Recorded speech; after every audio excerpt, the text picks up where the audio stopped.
시청자 여러분 안녕하십니까. 월요일 아침 뉴스퍼레이드 이상목입니다. 한일중 정상회의 이튿날 일정으로 오늘 윤석열 대통령과 일본 기시다 총리, 중국 리창 총리가 한자리에 마주합니다. 민생 문제와 경제 협력, 안보 이슈를 포함한 이 회의 결과 삼국 정상의 공동선언문에 담길 예정인데 북핵 등 이 한반도 문제를 놓고 어떤 논의가 이루어질지 관심이 쏠립니다. 첫 소식 차정승 기자입니다. 양자회담으로 첫날 일정을 시작한 한일중 정상들은 오늘 오전 서울에서 삼국 정상회의를 개최합니다. 4년 5개월 만에 한일중 정상회의가 재개되는 건데 정상들은 인적 교류와 경제통상 협력 등 6가지 중점 분야에서 협력 방안을 논의한 뒤 삼국 공동선언을 통해 협의사항을 공개할 예정입니다. 회의에는 북핵 문제 등 안보 이슈도 포함될 전망입니다. 대통령실 관계자는 ICBM 기술을 활용한 북한의 군 정찰위성 발사가 임박했다며 관련 대화 가능성을 언급했습니다.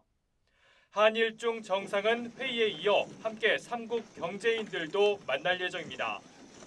앞서 어제 열린 양자회담에서 한중 정상은 한중 FTA 분야를 확대하는 2단계 협상을 재개하기로 합의했습니다. 양국이 앞으로도 계속 교류와 협력을 강화하고 서로 존중하며 공동 이익을 추구해 나가기를 희망합니다. 윤 대통령은 이어진 기시다 총리와의 양자회담에서 최근 불거진 라인 야후 사태에 대해 한일 외교관계와는 별개의 사안으로 인식한다고 전했습니다. 어젯밤 열린 환영 만찬장에는 삼국 정상 등 70여 명이 참석했는데 윤 대통령은 만찬사에서 삼국 정상이 매년 만나 꾸준히 소통하고 협력하길 기대한다고 밝혔습니다. TV조선 차정승입니다. 오늘 한일 중 3국 정상회의를 앞두고 북한이 일본에 위성 발사체를 쏘아 올리겠다고 통보를 했습니다. 일본 현지 언론에 따르면 북한은 일본 해상보안청에 오늘부터 다음 달 4일까지 위성을 발사하겠다면서 이와 관련해서 해상 위험지역 3곳을 설정하겠다고 통보를 했습니다. 통보된 위험 구역은 북한 남서쪽 서해상 2곳과 필리핀 동쪽 태평양 해상 1곳 등 3곳으로 모두 일본의 경제적 배타 수역 밖입니다. 자, 21대 국회가 막바지에 다다르고 있는데 국민연금 개혁을 둘러싼 여야 간 대립은 계속되고 있습니다. 김진표 국회의장은 오늘 양당 원내대표와 면담하고 합의 처리를 제안할 전망입니다. 대통령실은 22대 국회에서 좀 더 충실히 논의해야 한다는 입장을 밝혔습니다. 안혜리 기자입니다. 21대 국회 종료를 앞두고 국민연금 개혁 골든타임을 강조한 김진표 국회의장. 어려운 합의를 했는데 이 기회를 살리지 않는 것은 저는 국민의 대표인 국회가 헌법상의 의무를 해태하는 것이다. 죄 짓는 것이다. 오늘은 추경호 국민의힘 원내대표와 박찬대 민주당 원내대표를 만나 연금개혁 협의 처리 등을 논의합니다. 앞서 이재명 더불어민주당 대표는 연금개혁과 관련해 소득대체율 타협안인 44%도 수용할 수 있다며 정부와 여당을 압박했습니다.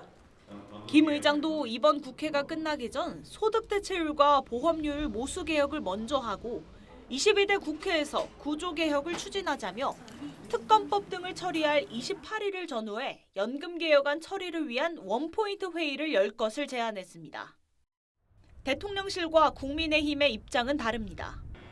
22대 국회에서 충실히 논의해 추진하는 것이 타당하다는 겁니다. 국민의힘도 시간에 쫓겨 처리할 법안이 아니라며 22대 첫 정기국회에서 최우선으로 추진하자고 했습니다. 미래 세대를 위한 연금 제도를 만들어야 합니다. 민주당의 연금 쇼에 휩쓸려 처리할 법안도 아닙니다. 21대 국회가 29일 종료돼 회기내 처리는 어려울 것이라는 전망이 나옵니다. TV조선 안혜리입니다. 네, 육군 훈련병이 군기 훈련을 받던 중에 쓰러져 숨졌습니다. 쓰러진 직후 민간병원으로 이송돼 치료를 받았지만 상태가 악화되면서 이틀 만에 숨졌는데요. 군은 정확한 사고 경위를 조사 중입니다. 김예나 기자의 보도입니다. 강원도 인제의 육군 12사단 군기 교육대에서 훈련병 A씨가 쓰러진 건 23일 오후 5시 20분쯤. 부대 지휘관의 지시로 다른 훈련병 5명과 함께 군기 훈련을 받던 중이었습니다. A씨는 당시 여러 차례 체력 저하를 호소하다 쓰러진 걸로 전해졌습니다. A씨는 곧바로 민간병원으로 옮겨져 치료를 받았지만 상태가 악화되면서 25일 오후 숨졌습니다. 육군 관계자는 고인의 명복을 빌고 유가족들께도 심심한 위로를 전한다며 유가족에게 필요한 부분을 적극 지원하겠다고 밝혔습니다. 또 국내에서 벌어진 사망사고는 민간경찰의 수사 권한이 있는 만큼 경찰과 사고 경위를 면밀히 조사 중이라고 했습니다. 과거 얼차려로 불려온 군기 훈련은 지휘관이 장병들에게 지시하는 체력 단련과 정신 수양을 뜻하는데 현행법상 하루 2시간 내로 실시하고 1시간을 넘기면 휴식을 주도록 돼 있습니다. 육군과 경찰은 군기 훈련이 규정과 절차에 맞게 시행됐는지 살펴볼 걸로 보입니다. 앞서 21일엔 육군 32사단 신병교육대에서 수류탄이 터져 훈련병 1명이 숨지고 소대장 1명이 다치는 등 최근 군 안전사고가 잇따르고 있습니다. TV조선 김예나입니다.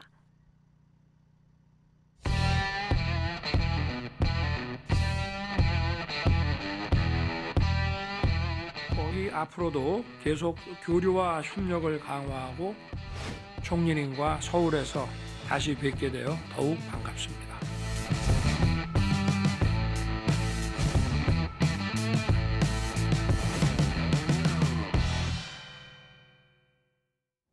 네, 전해드린 대로 4년 5개월 만에 한일 중이 정상회의가 열리면서 세 나라 정상 한자리에 모였습니다. 오늘 공동 성명을 발표할 예정인데 패널 두 분과 함께 정치권 소식 지금부터 짚어보겠습니다. 윤기찬 국민의힘 법률위 부위원장, 서영주 더불어민주당 상근 부대변인 모셨습니다. 반갑습니다. 안녕하세요. 안녕하세요. 자, 먼저 어제 있었던 이 양자회담 성과부터 좀 짚어보겠습니다. 한일 정상회담, 윤 대통령 외교관계와는 별개라면서 라인 사태를 먼저 언급을 했었죠. 양국 간 좀 긴밀히 소통하기로 이제 의견을 모았고요. 또 한중회담에서는 외교안보 대화를 신설하고 또 FTA 2단계 협상 재개하기로 일단 이야기 나오는 거는 전 정도 이야기가 나오고 있습니다. 어떻게 평가를 하셨는지 먼저 윤기찬 정책의장께서 좀 얘기해 주시죠. 그동안은 이제 민주당 등 국내 일부에서 그 한미일 위주의 외교 정책에 대해서 비판이 많았잖아요. 예. 그러니까 지금 이렇게 대통령 정상회담에서 저런 걸 하긴 했지만 사실은 물밑에서 오랜 동안 노력해온 결과물이죠. 네네. 발표를 지금 할 뿐입니다. 예컨대 항저우 아시안게임에 한덕수 총리가 가서 시진핑을 만났단 말이죠. 네. 여러 가지 논의가 있었겠죠. 외교장관이 조태열 외교장관, 박진애 외교장관이 가서 또 고위급을 만나서 여러 가지 얘기들이 있어요. 예. 그때 나온 얘기들도 지금 들어있는 내용과 흡사합니다. 그러니까 야권에서 주장한 바와 같이 한미일에 치중한 외교를 했다 그러면 이런 성과가 나올 수 없죠. 그러니까 현 정부는 그동안에 쭉 기울여왔던 노력의 결과물인 것이고 따라서 야권에서는 기우였다 이런 측면이 하나 있는 것이고요. 예. 또 하나 한일 정상회담을 보더라도 사실은 뭐 죽창가만 부른다고 해서 이런 게 해결되겠습니까? 라인 사태 등이 그렇지 않거든요. 그러니까 이번에 야권에서도 정치적 공방이 국경을 넘는 일은 앞으로 자제해야 되겠다. 오히려 피해를 준다는 것이고 또 쉐샤반에서는 한중 정상회담 통한 이런 결과물이 나오겠습니까? 예. 이런 식으로 정무적 판단에 따른 정략적인 어떤 목적을 가진 행위들이 국경을 넘는 이런 우리 내부적인 정쟁의 형태는 좀 지양해야 되겠다 이런 생각이 들었습니다. 알겠습니다. 서영주 대변인께서 좀 평가를 해주시고 네. 비핵화 한반도 비핵화 문제에 대해서 논의가 이루어질지 또 어떤 내용이 나올지 그것까지 합쳐서 좀 말씀해 주셨어요. 일단은 뭐 이제 한일중이 정상회담 같은 경우는요, 이거는 네. 뭐 오래전부터 있었던 정례화 회담입니다. 네. 갑자기 윤석열 정부가 오랫동안 준비해서 한 게 아니라요. 예. 이거는 1998년으로 기억합니다. 김대중 대통령이 아시안에 의해서 이걸 제안했고 2007년도에 노무현 정부 시절에 예. 한국, 일본, 중국이 우리 정례적으로 만나자. 그래서 이 동북아 정세에 있어서 우리 삼국이 이런 여러 가지 현안에 대해서 논의하는 자리를 가져보자라고 해서 정례적으로 되는 것이지 윤석열 정부가 이거를 없던 회의를 만든 건 아니다라는 것은 좀 아셔야 될 것 같고요. 예. 두 번째 말씀드리는 것은 지금 일본과 라인 사태가 있고요. 중국과는 경제 문제가 있습니다. 그렇죠. 어차피 이제 총리가 온다는 자체는 시진핑이 아니고 결국엔 그 역할이 경제 분야, 치중하겠다는 중국의 의지고요. 예. 그런 의미에서 이 대한민국은 지금 현재 중국과 무역 수지 적자 문제에 대한 대중 외교에 대한 문제들, 전략적 균형 외교에 대한 문제들을 이번 자리에서 어떻게 풀 것인지 그게 가장 핵심입니다. 예. 그래서 저는 그 문제를 풀고요. 안보 부분에 있어서는 좀 나름대로 좀 비핵화 부분들은 당연히 추진해야 되겠지만 총리에게 의견은 전달할 수 있지만 총리가 결정할 수 있는 사안은 아니다. 외교 안보 부분은 정확하게 중국은 나눠져 있습니다. 시진핑이 결정하는 겁니다. 그렇기 때문에 이 북한의 비핵화라든지 외교 안보에 대한 그 공동선언이 나오려면 시진핑 주석을 만나야만 그게 가능하기 때문에 그 부분을 과도하게 여기에 의미를 부여하는 것은 지금 외교에 오늘 한일 중 이 정상회담과는 맞지 않는 주제다. 좀 그렇게 좀 제가 하지만 하나, 말씀하시죠. 예. 하나 보태면요. 사실은 이제 맞는 말씀이긴 한데, 그러니까 리창 총리 같은 경우에 사실 이제 중국에서는 총리가 외교보다는 경제를 담당합니다. 근데 이제 아시다시피 이제 외교 안보 시대예요. 그러니까 외교와 안보가 경제를 추동하거나 영향을 받는 시대이기 때문에 예. 사실 두 조율이 됐다고 봐야 되는 것이고 이미 제가 말씀드린 대로 박진희 외교부 장관이 갔을 때 이미 2+2 그러니까 국방장관과 외교장관과의 그 회담 이런 부분들은 다 성사가 됐던 부분이거든요. 예. 그렇다면 시진핑 그 주석도 어느 정도 서로 간에 상의가 됐기 때문에 이렇게 발표가 되는 것이고 그다음에 이제 대중무역 적자 부분은 사실은 무역 구조의 변화 부분과 또 연관돼 있어요. 예. 그러니까 중국이 상당히 국산화를 많이 했기 때문에 우리가 예. 또 수입할 수 있는 부분이 줄었다는 거거든요. 그러니까 우리가 수입 다변화를 통해서 해야 되는 것이지. 예. 예를 들면 지난번에 그 교류 부분을 막았던 부분은 작년에 다 풀었단 말이죠. 관광객을 못 들어오게 했던 부분은 작년에 다 풀었어요. 이런 식으로 정부가 관여할 부분이 있고 관여하지 않을 부분이 있기 때문에 이 부분을 좀 구분해서 볼 필요가 있다고 봅니다. 알겠습니다. 자, 계속해서 다음 이야기로 해보도록 하겠습니다. 21대 국회 종료를 앞두고 지금 여야가 연금 개혁안 처리를 놓고 아주 팽팽한 기싸움을 벌이고 있죠. 21대 국회에서 처리하자는 이재명 대표의 이제 제안에 김진표 국회의장도 좀 힘을 실는 모양새입니다. 국민의힘 입장까지 함께 다 같이 한번 들어보도록 하겠습니다. 꼭 해야 할 일인데 시간은 없으니 불가피하게 우리 민주당이 다 양보하겠습니다. 여당이 제시한 소득 대체율 44%를 전적으로 수용하겠습니다. 이거는 제가 보기에는 최저임금 특검이나 이런 것보다 훨씬 중요한 겁니다. 21대 국회에서 반드시 처리해야 된다. 시간에 쫓겨 민주당 마음대로 결정할 사안도 아니고 민주당의 연금 쇼에 휩쓸려 처리할 법안도 아닙니다. 며칠 뒤면 22대 국회가 시작합니다. 의지가 있다면 다음 정기국회 내 처리가 가능합니다. 자, 지금 직접 들어보셨습니다만 김진표 의장도요. 21대 국회에서 모수개혁, 그러니까 얼마를 더 내고 얼마를 받게 되느냐, 요거 정도는 처리해야 한다. 이렇게 말을 하면서 이제 민주당 입장에 손을 좀 들어준 상황이죠. 국민의힘은 22대 국회는 논의하자, 22대 가서 좀 집중적으로 논의를 해보자, 이렇게 입장입니다. 일단 이 지금 상황에 대해서 국민의힘의 입장이 어떤지를 먼저 정리를 해주시죠. 국민의힘이 대응을 잘못해온 건 맞아요. 예. 마치 이게 모수개혁이 국민연금 개혁의 전부인 양 국민들이 그렇게 인식하게끔 저희가 좀 방치한 부분은 없지 않아 있습니다. 예. 근데 사실은 국민연금 개혁이라는 부분은 모수개혁은 이건 국민연금법에 따라서 5년마다 하게끔 돼 있는 거예요. 그러니까 얼마를 걷어서 얼마를 줄지에 대해서는 네네. 5년마다 다 재계산하도록 법에 돼 있기 때문에 이것을 개혁이라는 명분으로 개혁의 전부인 양 국민들이 잘못 알 수 있게끔 한 부분은 국민의힘이 잘못입니다. 네네. 근데 실질적인 개혁은 이게 소득 분배를 국민연금에 넣을 것인지 특히나 이 국민연금을 지금 현 상태로 가게 되면요. 세대 간 소득 분배, 역분배가 됩니다. 그러니까 미래 세대의 돈을 지금 끌어다 쓰게끔 되어 있는 거죠. 예. 자, 이런 부분까지 감안해서 그다음에 기초연금하고 또 어떻게 연계할 것인지 퇴직연금을 또 어떻게 인발시킬 것인지 이런 부분들과 관련된 종합적인 대책이 필요한데 네네. 이 부분에 관련해서는 지난 18개월 동안에 연금특위가 논의를 거의 안 했어요. 근데 정부는 다 넘겼거든요. 모든 것들을. 그러니까 정부가 넘긴 부분에 이런 안들이 다 있음에도 불구하고 연금개혁특위가 논의를 안 했던 건 사실인 것 같아요. 그렇다면 지금 그 논의를 이어가자는 것이고요. 지금 이재명 대표께서 전향적으로 말씀 주신 것처럼 44% 소득 대체율 그리고 보험료 13% 예. 이것에 대해서는 거의 합의가 됐기 때문에 합의안을 전제로 해서 다음은 연금 본래 개혁을 하자. 이게 국민의 힘인 것이고 그다음에 이제 의석 구조도 똑같아요. 그러니까 이재명 대표가 염려할 부분이 없는 것이고요. 김진표 국회의장님은 저렇게 말씀하실 수밖에 없죠. 왜냐하면 본인이 임기를 마지막으로 이제 갈무리하는 상황에서 예. 뭔가 성과를 내야 되잖아요. 예. 그런 측면에서 그 하신 말씀으로 이해를 하는 것이고 미래 세대를 위한 진정한 연금 개혁 부분은 좀 논의하자. 그래서 정기개혁 국회에서 그 결과를 이끌어내자라는 국민의힘의 의견도 저는 뭐 공감을 합니다. 알겠습니다. 일단 제가 좀 정리를 하면 국민의힘이라든가 윤기찬 정책위장의 이야기는 그러니까 전체적으로 이제 보수에 관해서는 어느 정도 합의가 됐으니 구조개혁을 위한 집중적인 논의를 22대 하는 게 맞지 않느냐. 전 이렇게 해석을 했거든요.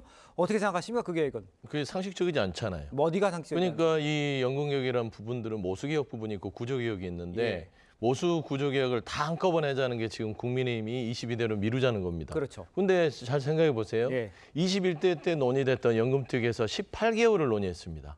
그리고 국민 세금이 20억이 들어갔어요. 그런데 21대에서 이거를 처리를 안 하면 22대에요. 절차라는 게 있어서요. 예. 아무리 예. 21대에 도출된 모수와 구조개혁 부분들이 있다 하더라도 그걸 그대로 받을 수 없습니다. 예. 또 연금개혁 특위를 열어서 일정 기간 또 국민 세금을 들여서 또 논의해야 돼요. 왜 이런 일을 하죠? 네. 그리고 특히나 윤석열 대통령의 공약 아닙니까? 연금개혁은. 예. 왜 대통령께서 이거를 마다할 이유가 없는데 왜 마다하는지 그냥 머릿속에 온통 야당이 먼저 제시를 하니까 예. 이거 본인이 어떤 정책적 이슈를 못 받아서 그냥 이거 그냥 반대하는 거예요. 누가 보더라도 대한민국의 연금을 하는 전문가들이나 예. 많은 신문의 일간지 사설들은요. 받아라 그렇게 하고 있습니다. 근데 국민의힘이나 대통령실은 22대 하자. 이틀 남았는데 이거 급하게 한다? 18개월을 논의했는데 왜 안 됩니까?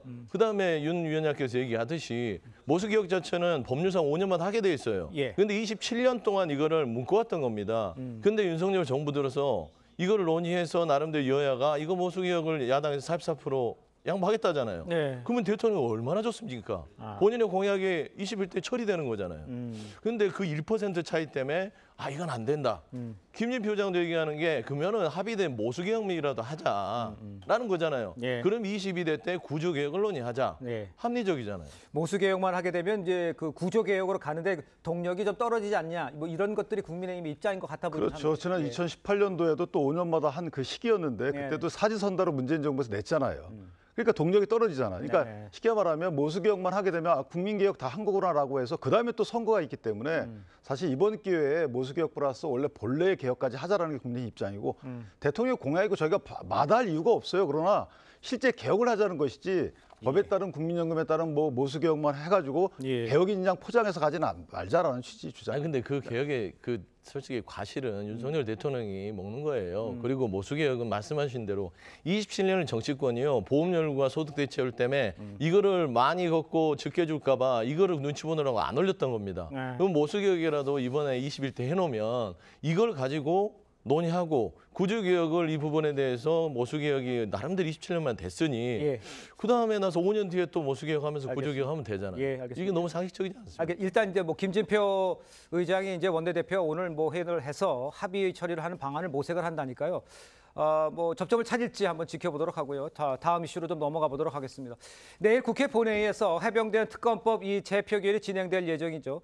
여당 내 이탈표 규모를 두고 여야 기싸움이 이어지고 있는 상황입니다. 민주당 박주민 의원과 국민의힘 추경호 원내대표 이야기를 한번 들어보겠습니다.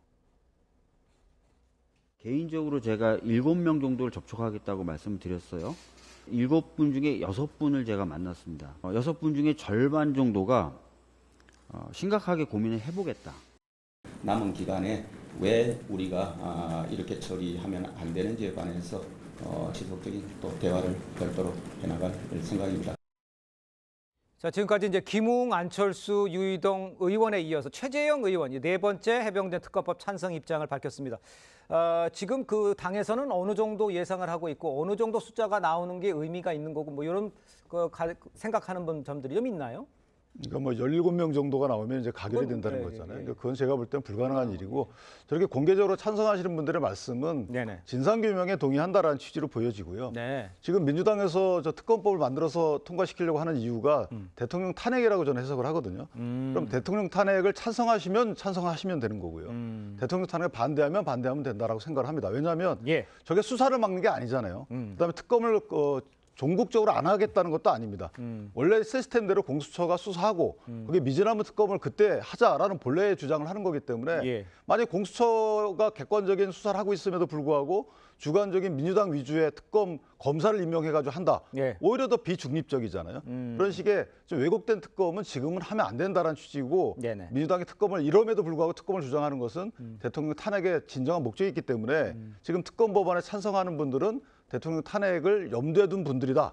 방임하는 분들이다. 이렇게 해석할 여지도 없잖아 있어요. 있다. 그렇기 때문에 전국적으로 고민하시다가 진상규명에 찬성을 하고 그러나 특검법 찬성에는 좀 고민하지 않으실까. 지금 찬성 의사를 밝히신 분들도 좀 그렇게 생각합니다. 진상규명에 찬성하고 탄핵에 하려고 하는 것이다라는 얘기를 해주셨는데 민주당에서도 이탈표가 나올 가능성을 지적하는 것에 대해서는 전혀 그렇지는 않습니까? 지금 뭐 국민의힘 이탈표를 걱정해야지 민주당 이탈표를 걱정할 때는 아닌 것 같고요. 예. 그거는 뭐 이제 말하자면은 희망이라고 해야 될까요? 예. 이탈표가 좀 나와라라는 것인데 보면 지금 국민의힘 상황이 좋지 않은 것 같아요. 네. 예를 들면은 한 가지 예만 보더라도 지금 전원 그 투표 시절에 전 의원들을 제석시킨 다음에 네. 전원 퇴장을 시키잖아요. 투표 못하게. 네네. 투표를 못하게 아예 막아버린다는 것은 비민주적인 어떤 비판에도 불구하고 예. 아예 그냥 투표도 하지 말아라. 다 빼버리는 겁니다. 그럼 뭐냐면 지금 원내에서 추경호 원내가 지금 예. 표단속을 하는데 잡히지가 않는 겁니다. 그게 대부분 이제 정가에서의 어떤 분석이고요. 그래서 저는 의회에 이탈표들이 있다. 지금 뭐 공개적으로 4표가 나와 있고요. 네네. 그래서 4명이면은 17 중에 13명 아닙니까? 그럼 13명이라면 과연 지금 낙천자 58명 중에 과연 13명이 안 나온다는 보장은 없다라는 차원에서는 예. 지금 굉장히 긴장감이 감돌 것이다. 그래 보고 있습니다. 알겠습니다. 그 홍준표 대구시장 요즘 이야기를 많이 하고 있죠. 여당이 대통령을 보호하지 못하면 윤 대통령이 중대 결심을 하지 않을 수 없을 것이다. 이런 전망까지 내놨어요. 뭐 여러 가지 의미가 함축돼 있다라고 생각할 수도 있겠는데 어떤 의미라고 보십니까, 저거는? 저는 저 부분을 뇌피셜 같지는 않고요. 네네. 본인이 어쨌든 그 대선 플랜을 위한 설계로 보여져요. 본인의 설계. 예, 그러니까 예를 들어 대통령을 보호해야 되는데 예. 대통령을 보호하지 않으면 대통령이 탈당하게 되고 그러면 예. 다음 정권 재창출은 어렵다. 그렇기 때문에 대통령을 보호할 수 있는 사람을 뽑아야 되는데 네. 당대표든 대선 후보든 한동훈은 아니다. 뭐 이런 취지의 주장인 것 같아요. 예. 거기에 여권의 다음 대표는 수도권의 중진을 지금 얘기하고 계시거든요. 그럼 본인이 수도권 중진을 본인 스스로 런닝메이트로 뽑아놓고 예. 본인 대권 주자로 본인이 선출되게 되면 대통령을 보호한 뒤에 정권 재창출을 할 수 있는 적절한 카드다. 뭐 이런 취지의 주장을 하시는 것 같은데 예. 근데 탈당 소식을 저렇게 말씀 주시면 의문의 일패는 대통령이 됩니다. 대통령이 마치 예. 탈당을 고민하고 있는 양상인 것처럼 보여지기 때문에 예. 전 대통령의 탈당에 대해서 저렇게 무게없는 말씀을 하시는 것은 저는 당대표 내지 대권 주자를 꿈꾸는 분으로서 조금 적절하지는 않다. 이렇게 알겠습니다.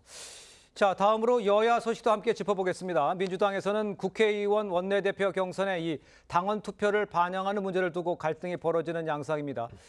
사선 중진 우상호 의원 이 당원 투표 반영을 반대하는 입장을 밝혔었죠. 그런데 여기에 이제 양문석 당선인이 그런 의원을 향해서 아주 막말에 가까운 비난을 쏟아부었어요. 한번 제가 화면으로 좀 보여드렸는데 실의 정신이 20년 전의 기준으로 멈춰선 작자들, 구태 정치질 지겨워. 무식하면 용감하지요, 우상호 씨. 이렇게까지 글쎄 한참 선배이고 또 의견을 나눌 수가 있지만 저렇게 양문석 의원 저렇게 좀 심한 말을 해도 되는 건지 모르겠어요. 그러니까 저 양문석 당선인의 발언이 네. 지금 이재명 대표에게 도움이 되는 이재명 대표의 정치의 가도에 도움이 되는 발언인지 모르겠어요. 예. 이재명 대표가 늘 얘기했잖아요. 우리 안에 작은 차이를 인정하고 다름을 인정하고 네네. 가자라는 거 아니겠습니까? 예. 그러니까 우상호 의원 같은 경우는 오랫동안 동교동계부터 시작해서 많은 민주당 내 정통적인 어떤 역사를 봐왔던 분입니다. 네네. 그리고 정치적으로 우상호 의원이 얘기한 게 틀린 게 아니에요. 근데 틀린 게 아니면 예. 본인과의 차이가 있을 수는 있다 하더라도 저런 식으로 막말에 가까운 원색적 비난하는 게 맞는가? 그래서 저는 유상호 의원에게 무식하면 용감하다고 하는데 그 말을 양문석 당선인이 그대로 하는 거 아닙니까? 너무 무식하니까 용감한 거 아니겠어요? 저는 이런 부분에 있어서 지금은 당선이지만 곧 있으면 22대 의원이 돼서 정말 소질 공직자로서의 어떤 발언, 그다음 태도, 어떤 이런 행동들이 품격이 있어야 되는데 예. 저런 품격을 계속 보여준다면 결국에는 이재명 대표와 친한 의원 당선인 아닙니까? 예. 그럼 결국에는 그 본인이 지지하는 지도부에 누워서 침을 뱉는 그런 꼴이 되기 때문에 조금 자제를 하셔야 될 것 같고 두 번째 아무리 정치계가요 본인이 이제 배치가 된 고상우 의원이 말하자면 민주당을 떠나서 따지면 뒤로 빠졌다고 해서 선배한테요. 그러니까 저런 식으로 막말로 하면 되겠습니까? 그러니까 저는 이런 부분에 있어서 본인의 품격을 스스로 만든다는 측면에서 굉장히 안타깝고요. 여기까지 뭐 평론하고 싶어요. 알겠습니다. 자, 이런 가운데 이제 양문석 당선인 같은 경우는 이제 과거 저 논란이 있었잖아요. 근데 좀 잠잠하는 듯 하다가 또 시작된 것. 그러니까 바꿔 쓸 수 없는 거 아니냐 뭐 이렇게 계속 비판들이 나오고 있는데. 저는 이제 이쯤 되면 막가자는 거죠. 양문석 당선인이 아마 본인은 이제 그 본인을 뽑아준 역사적 사명이 있다라고 생각하시는 것 같아요. 여러 논란에도 불구하고 사실 수인하기 어려운 논란이 있었음에도 불구하고 공천을 유지시켜서 당선이 됐잖아요. 그렇다면 이재명 당대표 측이 양문석 당선인에게 원하는 것이 있다. 예를 들면 이재명 당대표 입장에서 보면 현실화될 수 있는 사법 리스크에도 불구하고 당을 오랫동안 장악하려고 그러면 당원들의 영향력이 커야 되죠. 그러니까 이건 사실은 거의 임명직 수준의 뭐 당직자 선출이 있는 것인데 이것은 이제 상식에 반하는 건 분명하지만 이재명 당대표 측 입장에서 보면 반드시 관철시켜야 되는 거예요. 그래야지만 어떤 일이 발생하더라도 본인의 영향력이 살아있는 거기 때문에 저는 이런 측면에서 보면 양문석 당선인은 국회의원이신지 아니면 당직자인지 모르겠습니다. 알겠습니다. 자, 국민의힘 상황도 좀 짚어보죠. 전당대회를 앞두고 한동훈 전 위원장의 팬카페 회원 수가요. 총선 전보다 4배가량 증가해서 지금 눈길을 끌고 있습니다. 전대 출마설에 힘을 실는 상황에 지지층이 결집하고 있다. 이런 분석도 나오고 있는데 동일하십니까? 그 상황은 어떻습니까? 한동훈 전 비대위원장의 상황. 그러니까 지지층 입장에서 보면은 전당대회 출마를 원하고 있다고 봐야죠. 근데 그건 한동훈 전 장관의 마음을 100% 읽는 건 아니라고 봅니다. 왜냐하면 한 장관은 지금 당선될 가능성에 대한 의문이 있기 때문에 출마를 망설이는 것이 아니고 출마할지 여부는 본인의 앞으로 정치적인 행보에 도움이 될지 여부에 따라서 결정하는 거기 때문에 지금 저렇게 만약에 계속 팬덤층이 출마를 자극하게 되면요. 사실은 저것은 당내에서 오히려 갈등을 양상하게 되고 한동훈 전 장관에게 좋지가 않아요. 한동훈 장관은 무난하게 가야 됩니다. 대통령 각도 세우지 말아야 되고 당내 인사들과 갈등도 없어야 돼요. 근데 저렇게 갈등할 수 있는 고를 자꾸 만들게 되면 저것은 결국 한동훈 전 장관한테 도움이 되지 않는다. 인원수만 늘어나면 뭐합니까? 저 인원수가 당원 전체를 넘어서질 않잖아요. 그렇기 때문에 저는 한동훈 장관을 위해서 준비를 하고 계시고 한 장관이 만약에 결정하게 되면 그 결정을 존중해서 그 결정을 돕는 행동을 하는 것이 더 맞다라고 생각을 합니다. 그런데 이제 이렇게 말씀해 주셨는데 심평 변호사 같은 경우에는 한 전 위원장 팬덤을 언급하면서 대단히 공격적이고 야비한 성향이다. 야권의 강성 지지층 같다. 뭐 이렇게까지 얘기를 했어요. 글쎄 왜 계속 그러는 겁니까? 심평 변호사는 밖에서 볼 때는 왜 그러신 것 같아요? 심평 변호사에 대해서는 별로 논평을 하고 싶지는 않아요. 그러니까 자꾸 어떤 이런 발언들을 통해서 관심을 받고 싶어 하는 것 같은데 저 자체를 무슨 어떤 평가할 만한 뭐 얘기인지 논리가 안 맞잖아요. 그러니까 한동훈 전 위원장의 지금 팬덤이 생기는 거는 반대급부예요.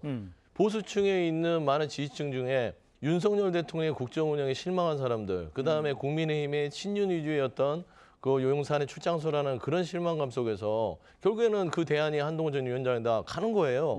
그냥 가는 거지 무슨 뭐 극성 지지층이고 이게 갈등을 초래하는 겁니까? 저는 저런 평가들을 하면서 본인의 어떤 언론에서의 관전 포인트를 만드는 거 옳지 않다고 생각해요. 알겠습니다. 자, 두 분 말씀은 여기까지 듣겠습니다. 고맙습니다. 감사합니다.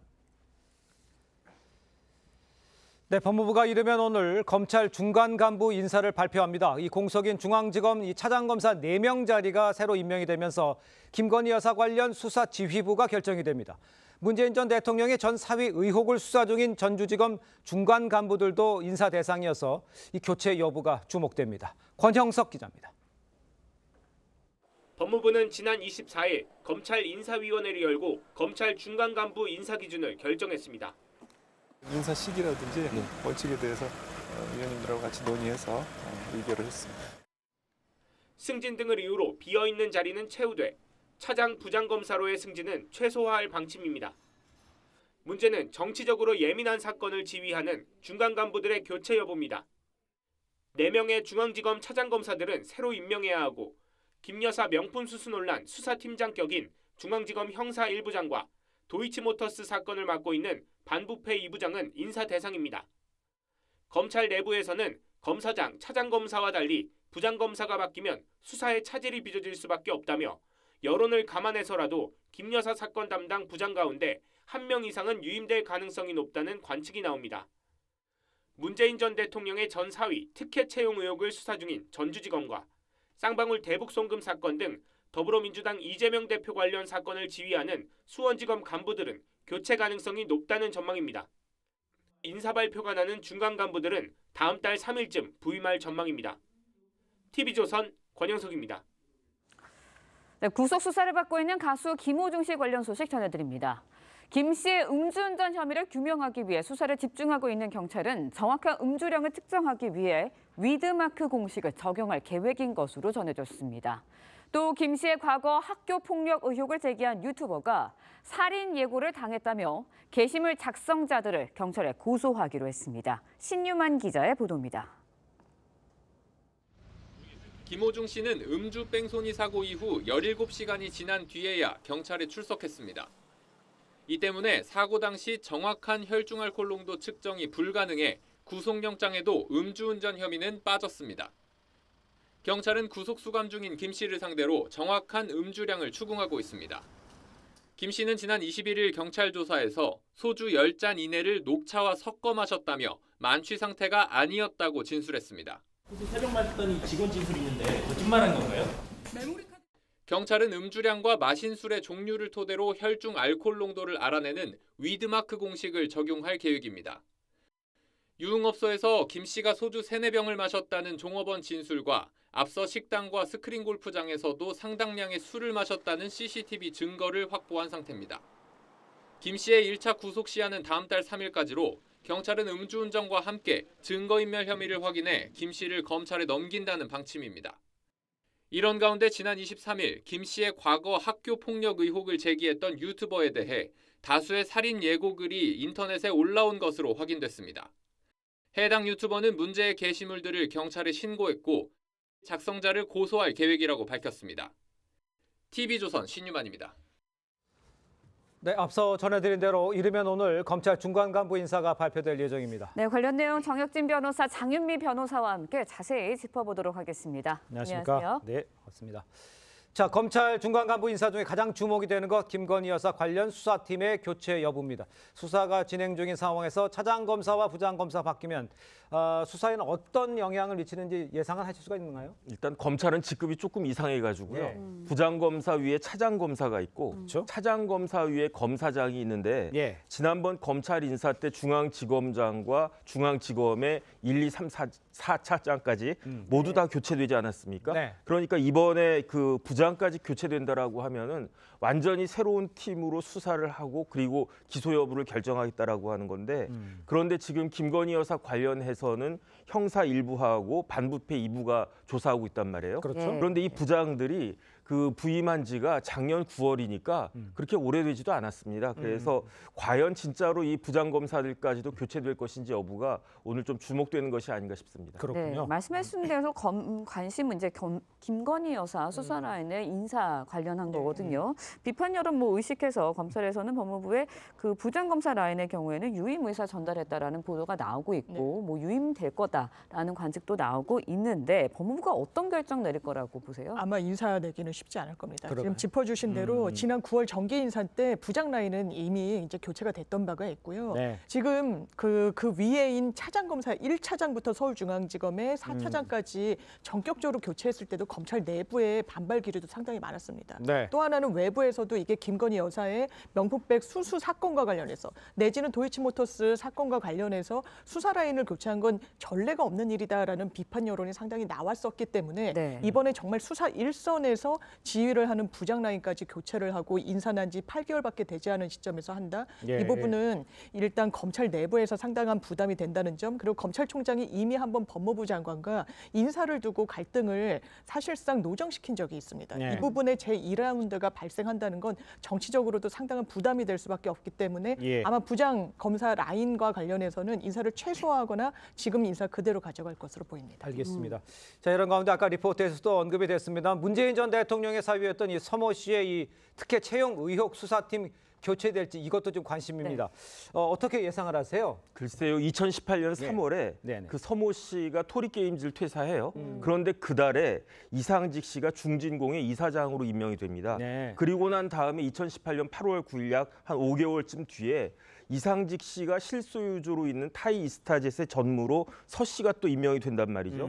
그리고 그 다음해인 2019년 5월에 양평동 집을 문다혜 씨가 사는데 그 전해에 팔았던 구기동 집하고 차액이 한 2억 5천 정도가 되고 또 그 시점에 지금 드러나고 있는 것과 같은 청와대 사람들과 의심적인 돈 거래가 또 그때 있었단 말이죠. 네. 그다음에 2020년 초에는 이상직 중진공 당시 이사장이 국회의원 공천도 받아가지고 국회의원 되지 않습니까? 그렇죠. 이런 것들이 여러 가지로 이상하기 때문에 2021년 12월에 시민단체 고발이 있었고 그래서 이 사건을 전주지검에서 수사를 해왔는데 예. 전주지검 검사장이 누구였습니까? 이창수 검사장이었는데 중앙지검의 검사장이 됐잖아요.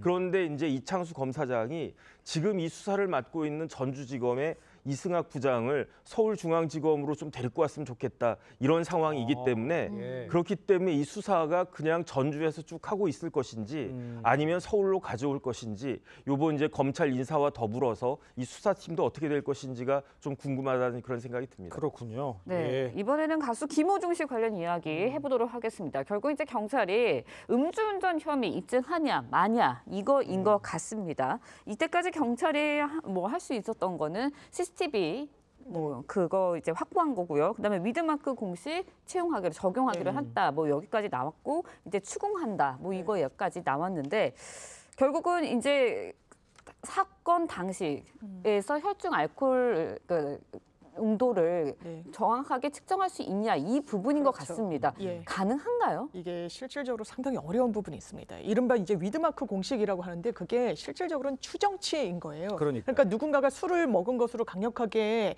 좀 추정이 되면 같이 먹은 사람들 진술 확보하고요. 그 장소, 식당 같은 데 CCTV가 많이 있다 보니까 계산 내역 같은 것을 보면 인원 수와 마신 술 나눠서 이 정도를 마셨겠구나. 그러면서 역산해서 1시간당 0.015%씩 감소했다라고 쳐서 이 정도일 때 음주운전을 했겠거니라고 추정을 하는 건데요. 예. 이것과 관련해서 대법원이 설시를 한 내용이 있습니다. 일단 알코올 농도가 분해되는 건 사람마다 체질상 상당한 차이가 있을 수도 있고요. 예. 또 술의 종류, 그리고 얼마나 술을 빨리 마셨는지, 그리고 위장에 음식이 어느 정도 남아 있었는지 여부에 따라서 변수가 상당히 많은 것입니다. 위드마크 공식에 따라서 수치가 나오더라도 이게 객관적인 수치라고 단정하기가 상당히 어렵기 때문에 올 1월부터 최근까지 전국에서 관련한 사건에서 13건 중 8건은 위드마크 공식 자체가 증거 능력이 없다라고 법원이 배척했습니다. 그렇군요. 자, 그런데 운전자 바꿔치기와 이 사고 은폐와 관련해서 김 씨의 혐의가 달라질 수 있다. 이런 이야기 나오고 있어요. 이게 구체적으로 이게 무슨 얘기입니까? 그러니까 김 씨 매니저가 김호중 씨의 옷을 입고 예. 마치 자신이 운전한 것처럼 경찰에 가서 자수한 거 아니겠습니까? 예. 이런 거야말로 전형적인 운전자 바꿔치기인데 운전자 바꿔치기는 무슨 죄가 되냐면 범인 도피죄가 된다고요. 그렇다라고 하면 이게 방조냐 교사냐 김호중 씨 입장에서는 이게 문제가 될 텐데 만약에 매니저가 내가 자수할 테니까 옷이나 벗어줘 이랬으면 방조가 될 건데 그게 아니고 김호중 씨가 매니저한테 그 매니저가 좀 자수해라 이런 식으로 부탁하고 시켰다라고 하면 이때는 교사죄가 되는 거거든요. 그러네요. 그런데 뭐가 또 드러났습니까? 저렇게 실질적으로 자수한 매니저 말고 김호중 씨가 막내 22살짜리 그 막내 매니저한테 당신이 좀 네가 좀 그 자수해라 이렇게 종용했다는 거 아니겠습니까? 이런 것들을 종합해서 봤을 때는 방조보다는 교사에 조금 더 무게가 실릴 것 같고 그렇다라고 하면 방조보다 교사죄가 더 중하게 처벌받으니까 이런 부분들도 김호중 씨에게 좋지 않을 것 같다. 그런 생각이 듭니다. 네, 그런가 하면 앞서 리포트에서도 전해드렸지만 김 씨의 과거 학교폭력 의혹을 제기한 유튜버를 살해하겠다는 예고글이 인터넷상에 올라 논란이 되기도 했습니다. 그래서 해당 유튜버가 오늘 작성자를 고소하겠다고 하는데 이런 경우에는 처벌이 어떤 게 내려지나요? 일단 대단히 좀 비난 가능성이 높은 범행임에는 좀 부인할 수가 없어 보입니다. 협박죄가 해당하고요. 왜냐하면 누군가에게 해악을 고지한다는 거는 이제 상대로 하여금 겁을 먹게 한다는 그 의도를 관철시키기 위함이라는 처벌 조항이 바로 협박죄입니다. 또 하나는 정말 당신을 뭐 살해하겠다라는 게 살인죄 같은 경우에는 예비 음모 단계에서도 처벌할 수 있는 규정이 있거든요. 다만 최소한의 실행에 착수가 있어야 되는데 흉기를 구입했달지 아니면 구체적인 계획을 세웠달지 이런 정도까지 사실상 증거가 확보된다면 살인 예비죄로의 처벌도 고민을 해볼 수 있습니다. 그렇군요. 자, 다음 이야기도 좀 빠르게 하나 짚어보겠습니다. 반려견 훈련사 강영욱 씨가요, 직장 내 갑질 의혹에 대해서 해명은 했지만 논란이 계속되고 있습니다. 전 직원들이요, 강 씨의 해명에 재반박했다고 합니다. 어떻게 재반박한 겁니까? 그러니까 강영욱 씨하고 그 부인까지 나와서 해명을 했는데 맞아요. 조금 굉장히 늦었어요, 제가 봤을 때. 맞아요. 하지만 늦었다라고 한 것만 빼면은 인정한 그 내용들이 일정 정도 일리가 있었다라고 저는 생각이 됐는데 그런데 이 부분들에 대해서 직원들이 재반박을 했는데 크게 두 가지인 게 첫 번째는 CCTV가 왜 이렇게 많이 설치가 됐느냐. 지금 개들하고 같이 살아야 되니까 개들이 또 물 수도 있고 그렇지 않습니까? 그렇죠. 그런 것들 관련해서 CCTV가 필요하다. 그다음에 도둑이 들 수도 있고 외부인이 침입할 수도 있고 그래서 CCTV가 설치된 것이다라고 강영욱 씨 측이 주장을 했는데 직원들이 뭐라고 반박을 했냐면은 잠원동에는 그 강아지들이 없었다는 이야기예요. 그럼에도 불구하고 빌라에 1대, 빌딩에 9대 이렇게 그런데도 많이 CCTV가 설치되어 있었는데 이건 어떻게 설명할 것이냐. 더 중요한 건 뭐냐면요.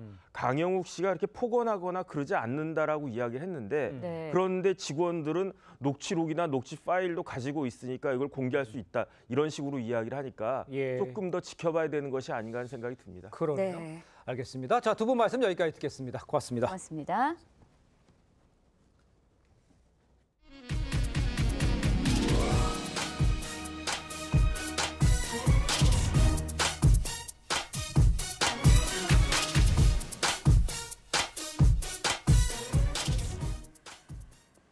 네, 국내 우주 산업을 총괄하는 우주항공청이 오늘 문을 엽니다. 한국판 나사를 표방하면서 민간 기업과 함께 우주 발사체와 각종 위성 개발에 나서는 해 2032년에는 달에 무인 탐사선을 보내는 것을 목표로 하고 있습니다. 향후 누리호를 뛰어넘는 발사체를 개발해서 화성 등 더 먼 우주로 향하겠다는 계획입니다. 장혁수 기자가 보도합니다. 우리 손으로 만든 발사체에 인공위성을 탑재해 쏘아 올렸던 누리호 3차 발사. 1톤 이상의 인공위성을 자력으로 우주에 띄운 7번째 국가가 된 순간이었습니다. 발사 과정이 정상적으로 진행되어 성공적으로 사출되었음을 확인. 한국형 나사 우주항공청은 이 업무를 이어받아 2032년 달 착륙을 추진할 계획입니다. 전체 인력은 293명으로 윤영민 청장과 나사 출신 졸리 본부장 등이 개발 사업을 주도합니다. 우주청은 민간 기업과 함께 2032년 달 착륙선을 발사한다는 계획입니다. 기술 하나하나가 민간으로 어느 정도 이전이 우선되고 기업의 역할로 인해서 우주 강구로 갈 수 있는 발판을 저희가 마련하도록 노력을 할 예정입니다. 이를 위해선 누리호보다 더 뛰어난 발사체를 개발하는 게 당면 과제입니다. 달과 화성을 넘어 더 먼 우주로 향할 수 있는 초석을 만들겠다는 포부입니다. 처음에 한국에 올 때가 2009년이었는데 그때부터 제가 생각한 게 뭐냐면 한국도 충분히 할 수 있다라는. 하지만 미국은 물론 인도와 일본보다 현저히 적은 7,600억 원 예산으로 임무를 수행해야 하는 것은 한계로 지적됩니다. TV조선 장혁수입니다. 네, 서울의 강남과 서초 등에 있는 아파트 시세가 종전 최고가 수준까지 회복한 것으로 나타났습니다. 관련 내용 이인철 참정경제연구소장과 함께 자세히 짚어보도록 하겠습니다. 안녕하세요. 네. 먼저 이제 서울에 고가 아파트 지역이 몰려있는 지역, 아파트 시세가 이제 종전에 어느 정도까지 회복이 됐다고 하는데 어느 정도까지 회복이 된 건가요? 그렇습니다. 강남, 서초, 용산구의 이제 아파트 시세는 정전 최고가 수준을 회복을 했습니다. 직전 최고가가 2021년 전고점의 98에서 99%까지 회복을 한 건데요. 이 수치는 부동산 114가 임대를 제외한 서울 아파트 총 116만 가구의 실거래 가격 호가를 분석한 결과입니다. 특히나 압구정, 반포, 용산구의 대표 아파트는 전고점을 이미 넘어섰고요. 그리고 서울 지역 전체 아파트 평균 가격도 전고점의 95% 수준까지 도달을 해서 집값 상승세가 본격적으로 이루어지는 게 아니냐라는 전망이 나오고 있습니다. 네, 그럼 이제 아파트 가격 상승세가 시장 전반으로까지 확대가 될 거냐 이거거든요. 맞습니다. 이른바 이제 키 맞추기 현상이 나타나고 있는데요. 서울 지역 고가 지역이 먼저 치고 나가면 그리고 나머지 지역이 따라가는 추세입니다. 그러면 강남, 서초, 용산만 전고점을 회복했느냐? 그것도 아닌데요. 영등포구, 양천구도 전고점의 97%입니다. 아이고. 서울 지역 25개 자치구 가운데 19곳의 가격이 전고점의 90%까지 회복을 했고요. 이른바 노, 도, 강, 이 중저가 아파트가 많은 지역의 경우에도 80% 후반대까지 올라왔습니다. 자, 이런 키 맞추기 현상은 당분간 이어질 가능성이 높은데 다만 본격적인 회복 사이에 두고는 찬반 논란이 있습니다. 지금 고금리가 지속되고 있습니다. 네. 여기에다가 실거래가 위주로 거래가 되고 있다는 점을 감안하게 되면 아직 본격적인 상승 국면에 진입했다라고 보긴 이르다라는 지적도 있습니다. 네, 그런가 하면요. 최근 일기 신도시 지역에 부동산 가격도 들썩이고 있다라는 이야기가 있어요. 어떻습니까? 맞습니다. 정부가 이제 일기 신도시 재건축 선도지구 작업 본격화하고 있습니다. 특히 선도지구 물망에 오른 단지들은 호가가 수억 원씩 치솟고 있는데요. 네. 정부는 앞서서 수도권 일기 신도시 맨 처음 재건축을 시작하는 선도지구 지구 11월 선정 가이드라인을 발표했습니다. 총 2만 6천 가구, 최대 3만 9천 가구를 선정하게 되는데 이들 가구 2027년 착공해서 2030년에 입주를 목표로 하고 있습니다. 그동안 이제 안개 속이던 선도지구 선정에 대해서 대표적으로 이제 유력 선도지구로 떠오르고 있는 분당 그리고 일산 서구의 경우는 아파트 상승세가 일제히 이제 가격 상승세로 돌아선 반면에 특히 호가가 일부 지역의 경우는 최대 4억 원까지 나오고 있습니다. 이 얘기는 재건축 빠른 회복, 빠른 재건축 기대감으로 해당 지역 집주인들이 집값을 올리고 있다는 의미입니다. 네, 그런데요. 일기 신도시 로드맵이 계획대로 추진될 수 있을지 여기에 대한 우려도 좀 나오고 있거든요. 근데 이런 우려는 또 왜 나오는 건가요? 이유는 크게 두 가지인데요. 우선 공사비가 너무 많이 올랐다는 겁니다. 그렇죠. 최근 3년 동안 공사비가 40% 넘게 올랐습니다. 재건축 조합은 분담금을 이유로 지금 현재 진행 중인 사업장도 공사 차질이 빚어지고 있고 두 번째는 전월세 대책이 부실하다는 겁니다. 최대 3만 9천 가구고요. 일기 신도시 전체 29만 가구입니다. 앞으로 10년 동안 해마다 2만에서 9만 가구가 전세 이주 수요가 발생을 하는데 이로 인해서 이들을 옮겨갈 전월세 시장의 충격을 흡수할 만한 대책이 부실하다라는 점 때문에 아무리 선도지구라 하더라도 2027년 첫 삽을 떠서 2030년 목표한다? 좀 현실성이 떨어지는 게 아니냐라는 지적이 나오는 대목입니다. 네, 부실 아파트 문제도 계속되고 있다고 하니까 좀 더 지켜봐야 할 것 같습니다. 지금까지 이인철 소장님과 말씀 나눠봤습니다. 오늘 말씀 고맙습니다. 네, 미국 중남부의 토네이도가 덮쳐 현재까지 적어도 15명이 숨졌습니다. 강풍이 송전탑을 쓰러뜨리면서 45만 가구가 정전되는 등 피해가 속출하고 있는데요. 여전히 1억여 명이 강풍과 우박으로 인한 위험에 놓여 있습니다. 황정민 기자의 보도입니다. 거대한 회오리 바람이 미국 텍사스를 휩쓸며 이동합니다. 현지 시간 25일 강력한 토네이도가 미국 중남부 지역을 강타했습니다. It was loud. I've never heard glass break in my life, and it was so scary. I'm just glad that my mom got me out. 토네이도가 지나간 자리는 폭격을 맞은 것처럼 초토화됐습니다. 주택들은 터만 남은 채 사라졌고 대형 트레일러는 뒤집혔습니다. Coming back to this location right now for the first time, knowing that I was just here and it's all destroyed is mind-blowing. 현재까지 어린이 4명을 포함해 적어도 15명이 숨졌습니다. 토네이도 기세가 여전히 꺾이지 않았고 중상자도 많아 인명피해는 더 커질 수 있습니다. 송전망도 여기저기서 바람에 무너지며 45만 가구의 전기가 끊겼습니다. 미 기상당국은 폭풍우가 동쪽으로 이동하다 오늘 밤부터 점차 소멸할 것으로 예보했습니다. 하지만 대기 불안 등으로 계속 또 다른 토네이도가 발생할 수 있고 우박이 쏟아질 수 있다고 경고했습니다. 이로 인해 중부 지역 일대에 약 1억 명이 당분간 긴장과 위험 속에 지내게 될 전망입니다. TV조선 황정민입니다.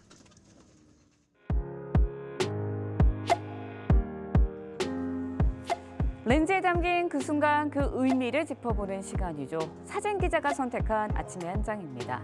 오늘은 조선일보 사진부 오종찬 기자와 함께합니다. 안녕하세요. 오늘 아침에 볼 사진 어떤 건가요? 네, 올해 나이로 90살을 넘은 해녀 김유생, 강두교 할머니가 은퇴식을 하기 직전에 마지막 물질을 하는 장면입니다. 평생을 제주 바다에서 활약해온 해녀 9명이 지난 주말 은퇴식을 가졌습니다.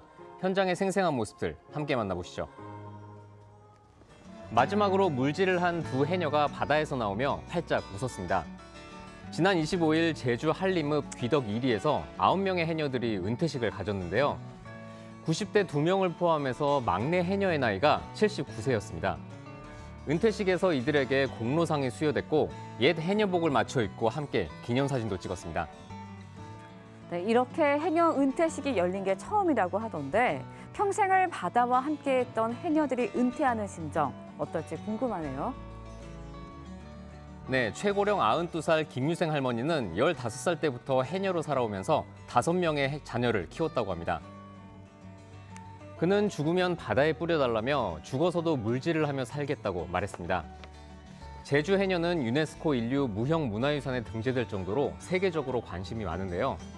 작년 기준으로 현재 2,800여 명의 해녀가 제주 바다에서 활동하고 있습니다.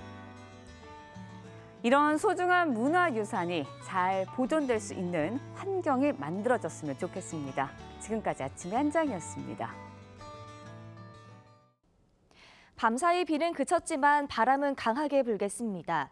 전국에서 최대 순간 풍속 초속 15m 안팎, 강원 산지로는 최대 풍속 20m 이상의 강풍이 불겠습니다.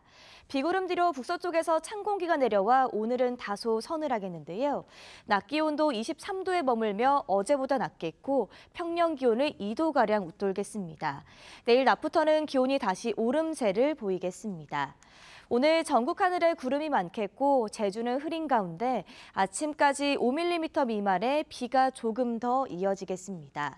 오늘 한낮 기온 어제보다 기온이 낮겠습니다. 서울과 대전이 23도, 대구 26도 예상됩니다. 내일부터는 다시 맑은 하늘이 함께하겠고요. 주 후반에는 제주와 강원도에 비가 내리겠습니다. 오늘의 날씨 이나일입니다. 네, 이상으로 월요일 뉴스 퍼레이드 마칩니다. 네, 저희는 내일 아침 7시 30분에 다시 찾아뵙겠습니다. 시청해주신 여러분 고맙습니다.